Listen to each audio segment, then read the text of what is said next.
Hey, what's up guys? Little man with a big opinion here. And in today's video, I have the extremely hard job of trying to pick what is the best all-around firearm. You only get to choose one gun to conquer any SHTF situation. And I'm going to talk through some of the ones that I have and list out the pros and cons. But very difficult decision, and it will probably be a little controversial with some people, but save that to the end of the video. You can leave it in the comments on why you think your option is better or why you don't. You know, this is an age-old debate within the firearms community, and you know, let's just get into talking about the guns. So the number one gun that I'm going to talk about, which was my first firearm, will be my M9144 Mosin Nagant. I was lucky enough to have gotten it as a gift during a Black Friday sale back when you can get them for $99 a piece. In recent times, you know, they sell anywhere between $400 and $700 based off of condition. Slightly bigger round than the 308. I think one of the biggest pros about this firearm is, you can tell it's a Russian predecessor to the AK-47 because this thing has shot every ammo I've put through it, steel case, brass. I might have one time where the cartridge got stuck, but for the most part, it has been very reliable on any ammo I've put into it. And because Russia made millions upon millions of them, like back when this was being purchased, people were buying crates of 24 that had never been shot. You know, they still had the, grease that they filled the barrel with to keep them in pristine condition. And for a while, it was the most popular military surplus rifle to purchase. So there is a substantial amount of them in the U.S., but I'm not going to give it, one of the pros that some of these other firearms are getting, and that is, how readily available is ammo to find. Now, pre-pandemic ammo prices, you could find it all the time for 50 cents a round. You could get good deals between 35 and 45 cents a round. Now, the most recent ammo I purchased for it was 85 cents a round, and I've seen it at $1 and more per round for this firearm. One of the first cons is it's like a 4-foot rifle. You could theoretically shorten the barrel a little bit, shorten the stock a little bit, but it would just make the rifle awkward to hold. It's definitely made for reaching out there kind of shots. Ammo is going to be heavier. It has a built-in magazine that only holds 5 shots. You can purchase aftermarket metal fab builds that people have done that hold 10, but I'm keeping it somewhat, historical. I haven't changed anything. Matter of fact, the only reason I haven't put a scope on it is I haven't found a original scope mount. I've got a bolt that's curved somewhere. And even then, I don't know if I want to change that out because all the serial numbers match on it. But moving on, biggest pro is it's still a fairly cheap firearm.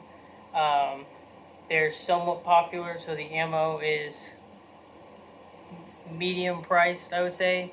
The biggest pro is the weight of the firearm, its bulkiness, and the price of the ammo. The next option I have, another military surplus, and this came in a close third for me, is the M1A1 carbine. This one actually weighs less than my current AR build, surprisingly. Uh, Shoots a 30 caliber round. It came standard with 15 round magazines, but aftermarket you can get 30, and I've seen a 45, but that's starting to get really insane. This one, the biggest pro that it has over the AR is for the same weight, roughly the same recoil, you're putting roughly double the weight of lead downrange. Its popular phase was a little bit before my time, so they are slightly expensive, and they're getting harder and harder to find. But ammo is, the last time I bought ammo was $30 for a box of 50. So a little over 50 cents a round, but not quite near the $1 a round. So one of the biggest cons is U.S. military stopped using 30 cal for a lot of things.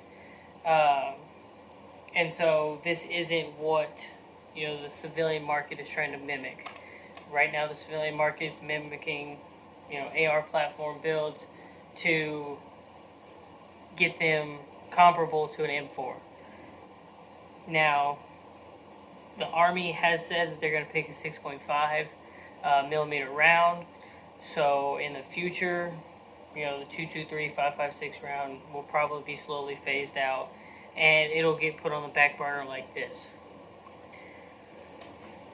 But that brings me into the next firearm, and that'll be the AR build. I say AR build, for the most part I am talking about the 223 5.56. For now I have the 300 blackout barrel on here.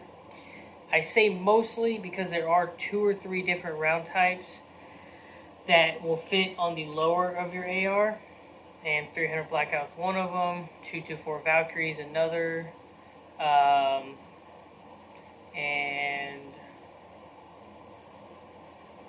I can't think of any of those off the top of my head. But those 3 will definitely fit on this platform. So 300 blackout upper, 5.56 upper. And the reason why this gun is coming in second, above the M1 carbine, is 20 years ago there was less than 500,000 ARs, because it just wasn't, it hadn't quite got that popularity boost, and now it's one of the most popular firearms in the United States.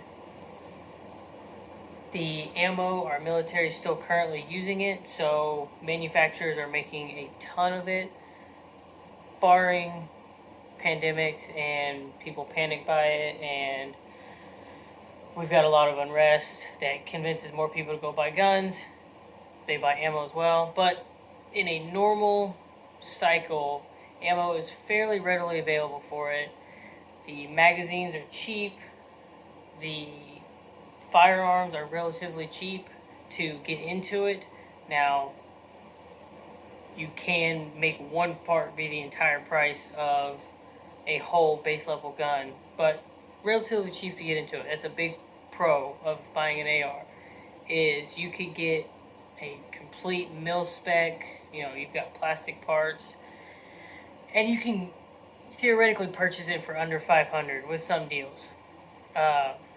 And then you can slowly piece it out and turn it into a $10,000 rifle if you want to. But I would prefer you buy magazines and ammo for it. But the AR is a very versatile platform. This one has a 2x red dot zoom. The scope on the 300 blackout, I think, is a 4x9 times, maybe 4x12. Barrel lengths, I would say it's the Jeep of the firearms world. You can almost spot, everyone will have a different build, is what I'm saying. I think the shortest barrel I've seen is like a 6.5 inch barrel. You can go all the way up to 22 and 24 inch barrels. You can have it chambered in insane rounds like 458 Beowulf, 458 SOCOM, 450 Beowulf, 300 Blackout, 224 Valkyrie. The list goes on and on. So biggest pros for the AR is it's a fairly cheap rifle. So a lot of people in the US have it, and that means ammo and parts and loot in the wasteland should be aplenty. Depends on if you're the better shot or not. The biggest downside, and so I started with, a round that's slightly bigger than a 308, and we went to a 30 caliber. It's got a lot of velocity, a lot of power behind it, but it's only a 22.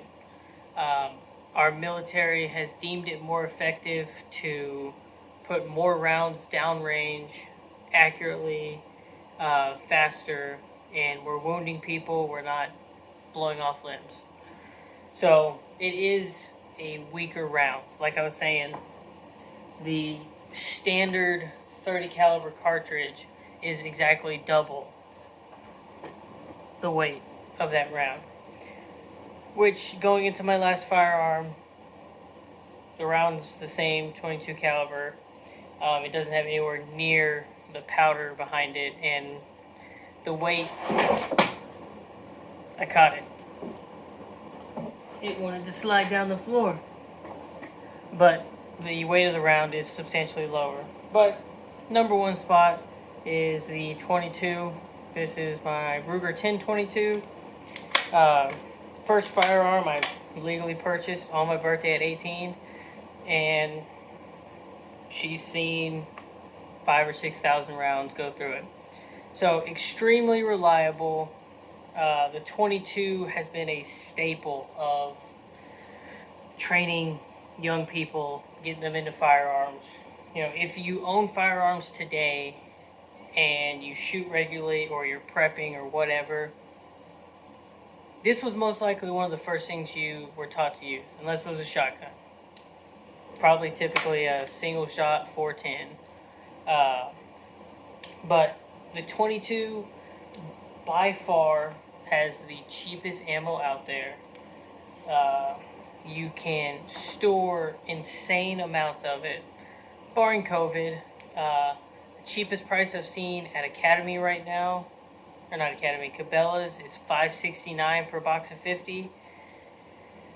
Most of the ammo I've purchased was in the 3 and under. Some of it was in the $250, $225 range. But prices are slowly starting to go back down as manufacturers can catch up on it. But you can put a lot of ammo away quickly. So the prepping videos where you've watched them, you need 1,000 rifles for all your main rifles, and you need 500 rounds for your shotgun and your handgun, and 300 rounds for your sniper or your marksman rifle. For the same price of even putting away a shotgun or 22 or 223 or any of the other calibers that I've talked about, I think in my standard ammo can, I've got 5,522 rounds, and I've never had that many rounds for any other firearm because of how expensive the ammo is. But this is my number one choice. Biggest pro. It's a light firearm. The ammo is light. You can carry a ton of it. The 1022, when I bought it, there was a after Christmas deal going on, so I got it for $235, I think. But they're going for $279 right now at Cabela's. And that's the non-takedown version. The takedown, it'll come in half right here. I think that one is $75 or $100 more. The honorable mention for this list, basically because I don't own it, and it would go, I wouldn't quite put it in second. I might put it at like a 2.1. So close to second place. And that would be an AK-47 or an SKS style firearm. There's a huge following for, Russia's main or they're using an AK variant now. But the 7.62 by 39 is a very popular round in the U.S. I mean, the 300 Blackout was made to compete with that round. So, pretty similar to that. And that the SKS was another surplus firearm that circulated the U.S. for a very long time. Semi-auto AKs and AK-74s. I honestly don't know if there are more AK platform firearms in the U.S. than there are AR platform. But, I mean, I know you can buy a AR platform and get it chambered in the 7.62 by 39. So, honorable mention, I'd put it above the M1 carbine and the Mosin. And maybe I'll do another video for longer distance or heavier firearms. We really only dwelled in the 30 cal realm. We didn't talk about pistols or shotguns. If you want me to make a video talking about those guys, I can do that. If you gained any knowledge out of this based off of my pros and cons, maybe you don't agree with me at all, leave comments and like the video. Tell me what you think the one and only firearm, if you had to choose. Tell me in the comments down below. Subscribe because I make videos all the time. And if you have a friend or family member that would benefit from this, then share the video with them. And I'll catch you in the next one.